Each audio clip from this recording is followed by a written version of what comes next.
Hello, magandang umaga po sa lahat ng aking mga followers. Babalik na naman tayo sa ating video ngayon at meron tayong bagong nakuha na mutya na galing po ito sa kalikasan. Pero bago ko sisimulan itong aking kwento ay huwag makalimot na ipindot ninyo ang bell button, mag-subscribe, mag-like at mag-share para palagi kayong maka-update sa susunod kong mga videos.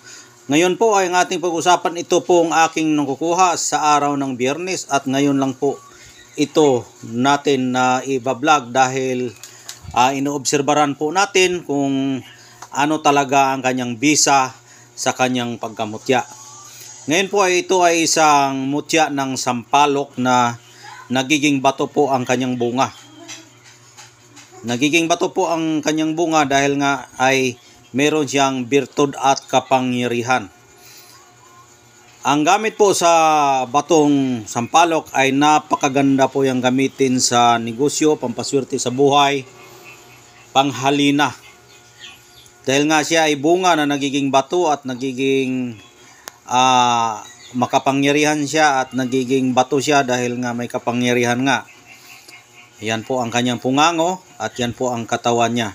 Nakuha ko po to araw ng Friday, Biyernes ng Udto, Biyernes ng alas 12 ng madaling araw.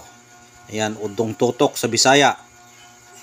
Nakita ko po ito doon mismo sa kanyang prutas o bunga na nagkabitan sila doon at ito rin kumakabit doon mismo at ito po ang kanyang pungango kung saan siya banda kumabit dito. Ayan, nakakabit siya at dumikit po yan kanyang punga dyan. At natuklasan ko po yan dahil nga ako ay nanguha ng sampalok dahil ang gamit kasi sampalok pwede yan gamiting pang ricado sa ating mga ulam. Nagluto kasi ako ng kambing, na ulo ng kambing at kumuha ako ng sampalok para gagawin kong sinampalukan yung ulo ng kambing. At yun, ito po ay aking nakuha. At nung binalik-balik ko ito, pinutol-putol ko itong bunga para ilagay ko sa kaldero para itimpla doon sa sinampalukan kong ulo ng kambing. Ito po ay nagulat ako dahil nga ito ay bato at nagiging mutya siya. Kaya yun ang dahilan na ito po ay aking natuklasan ang kanyang pagkamutya. Dito tayo sa labas para makita nyo ang kanyang katawan. Ayan. Ayan po ang itsura.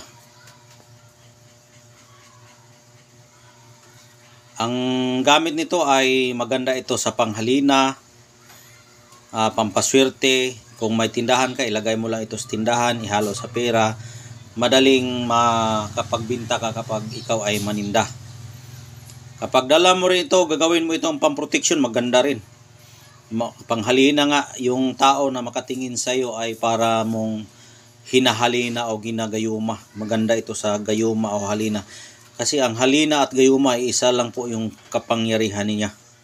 Gayuma at halina, isa lang po yan sila. Ayan po yung kanyang gamit sa prutas na sampalok. Ayan. Napakagandang bunga, nagiging bato na po siya. Oh. Nagiging bato na po siya. Ayan.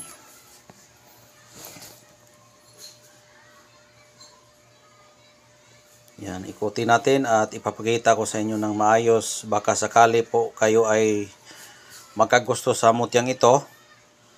Mayroon akong iniwan dyan na number 0948066370 at yung aking Facebook account, Commander Bugtungan. Yan po ay aking ginagamit. Pwede kayo magtawag or text o chat sa aking Facebook account, Commander Bugtungan, yung aking Facebook account na ginagamit.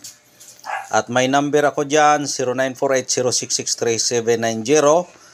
May sinulat ako dyan sa title ng aking binablog. Dyan nyo lang kukunin ang aking number at tatawagan nyo ako para kayo ay makipag-kausap sa akin. Pag-usapan natin ang presyo nito. At kung sakali man na ikaw ay magkagusto sa aking binablog na mutya ng sampalok. Ayan. At maraming salamat po sa nakatingin dito ngayon, sa lahat ng aking mga silent viewers, silent followers. Maraming salamat. Hanggang ngayon ay nag-aabang pa rin kayo sa aking mga ina-upload na mga videos. Ayan. Bihira kasi makita yung mutya, kaya bihira tayo makapag-vlog. Minsan maabot mga 5 days o 1 week. Pinakamataas yung 1 week bago ako mag-vlog. Dahil nga naghahanap tayo ng mutya. Dahil hindi naman araw-araw na magbibigay sa atin yung kalikasan. Depende po yan sa panahon na sila ay nagpaparamdam na ibigay sa atin yung kanilang mutya. Dahil ang espiritu nila ay nagpaparamdam sa atin kung saan sila nakatira. Dahil lahat ng mga mutya ay may espiritu po yan at gabay. Kapag espiritu kasi gabay po yan. At sila ang nagtatawag sa atin sa magitan ng kanilang panaginip. Minsan magpapanaginip, minsan may bumubulong sa'yo na puntahan doon at pumasok sa ating katawan at utak na yung katawan natin ay makalakad na hindi natin sinasadya doon sa lugar na kung saan sila magpakuha. Ganyan po yan. Naranasan nyo na ba na maglakad kayo na walang destination o walang patutunguhan na hindi mo sinasadyang makapunta ka dyan? Yan po ay isang utos ng espiritu na mayroong sadyang ipagpakuha sa atin. Kaya ito ang aking nakuha doon na pinadaan lang sa pag-uulam natin ng ulo ng kambing at nagpakuha ang bunga. At yung bunga naman ay willing na magpapakita, magpaparamdam at magpapakuha. Kaya yan po ay ating nakuha. Dahil hindi lahat ng tao ay binibigyan ng ganitong klaseng kapangyarihan na makakakita at makakuha. Dahil iba-iba po ang papel natin. Kaya yun, mayroong palimos, mayroong tagapagkuha. Lahat po yan ay pwedeng magamit. Hindi lang po ibig sabihin na linimusan mo ay hindi tatalab yung birtod. Tatalab po yan dahil nga minsan nga yung mga anting-anting o kapangyarihan na mayroong hawak sa ibang tao, ninakaw pa nga yan para mawalan yung kapangyarihan yung taong may agimat. Tapos ginamit rin nila sa mabuti yung ninakaw nilang anting-anting. Minsan nga yung sa sementeryo na maghahanap ng anting-anting doon sa sementeryo, kinukuha nila yung tuway-tuway ng tao para ginagamit nila ng anting-anting at agimat. Yun, nakaw din yan dahil nga sa sementeryo sila nagkuha.